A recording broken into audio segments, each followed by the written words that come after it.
mais... Olá, eu vou falar um pouquinho para vocês hoje sobre as estruturas atômicas, de forma mais histórica. Afinal, o que é um átomo? Bom, Demócrito e o seu mestre Leucipo acreditavam que um átomo era tudo aquilo que ocupa massa e espaço, tudo aquilo que forma matéria e aquilo que não pode ser dividido, como o próprio nome já diz, a negação, tomo divisível, átomo não divisível. Eles acreditavam que se você pegasse uma rocha e fosse dividindo, e depois dividisse e continuasse dividindo, você ia chegar a partes menores que seriam chamados átomos.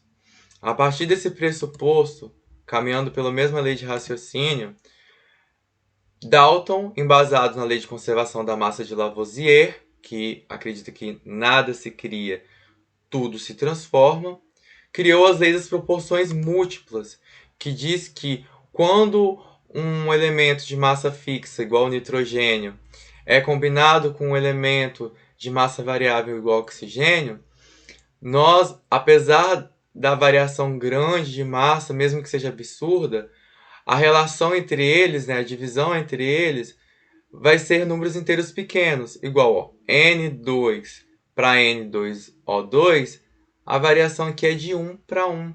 O oxigênio, que tem 1 aqui, vai ser 2 aqui.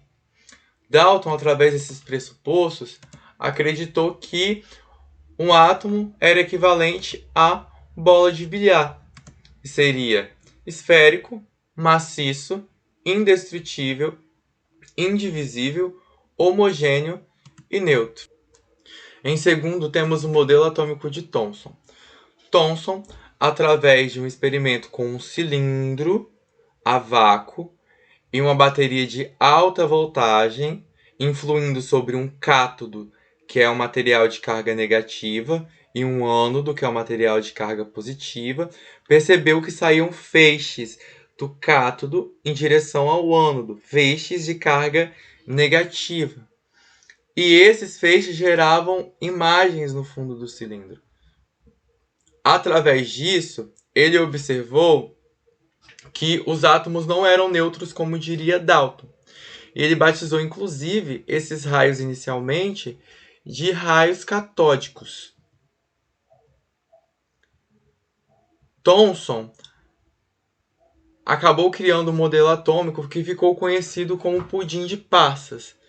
Maciço, esférico, de superfície de carga positiva, porém com elétrons incrustados na sua superfície.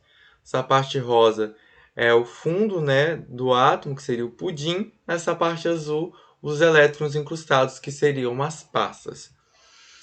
Logo em seguida, veio Rutherford, que fez um experimento onde ele colocou partículas alfa dentro de material de chumbo, uma abertura, claro, e essas partículas alfas iam em direção a uma lâmina de ouro. E ao fazer isso, ele observou que essas partículas alfas, que são de carga positiva, apesar da maioria ultrapassar, algumas eram desviadas. E através disso, ele observou que dentro do átomo não tinha só cargas negativas como os elétrons, mas também teriam cargas positivas, que foram chamadas de prótons. Logo em seguida, ele disse que essa relação dos prótons com os elétrons gerariam cargas neutras, que são os nêutrons que ficam aqui no núcleo. E além disso, esses elétrons girariam ao redor do núcleo. Rutherford, apesar de correto em sua teoria, ele falhou no quesito de que os elétrons circulavam ao redor do núcleo. Então Bohr veio em contrapartida e mostrou que se os elétrons girassem ao redor do núcleo, eles viriam em espiral e acabariam entrando em colapso com o núcleo, deixando assim de existir. E se não existe átomo, não existe matéria, nós não existiríamos. Aqui está uma representação das camadas, que Bohr acredita que existe. Inclusive são aceitas até hoje, mas de outra forma.